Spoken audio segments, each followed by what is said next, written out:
Bakı Şəhər İcra Hakimiyyətinin tapşırıqlara uyğun olaraq paytaxtda qarlı havalara hazırlığın vəziyyəti ilə bağlı şəhərin rayonlarında kommunal təsərrüfat xidmətləri, idarə və təşkilatların, təhsil müəssisələrinin, özəl sektorun nümayəndələrinin iştirakı ilə müşavirələr keçirilib.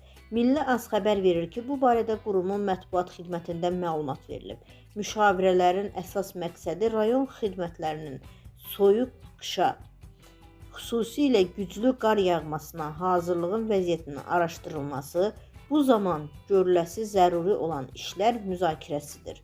Növbəti müşavirələr paytaxtın Xəzər, Pirallahı və Qaradağ rayonlarında keçirilib. Müşavirələrdə qeyd edilib ki, rayon icra hakimiyyətlərində qışa hazırlıqla bağlı yaradılan qərargahlar, kommunal və təsərrüfat xidmətləri və aidiyyatı təşkilatların rəhbərləri qarlı günlərdə üzərlərinə düşən vəzifələrin tam şəkildə yerinə yetirilməsi üçün hazır olmalıdırlar. Hər bir quruma qarın təmizlənməsi üçün lazımi qədər alət, inventarın toplanması, duz ehtiyatı yaradılması, xüsusi texnikaların vəziyyətinin yoxlanılması ilə bağlı tapşırıqlar verilib.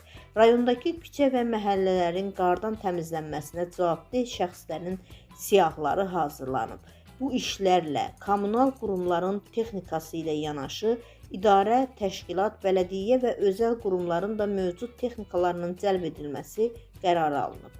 Həmçinin rayonlardakı idarə, təşkilat və özəl qurumlar, bələdiyyələr, o cümlədən ictimai iaşə müəssisələrinin rəhbərlərinə özlərinə aid ərazilərin təmizlənməsində yaxından iştirak etməyə çağırış edilib.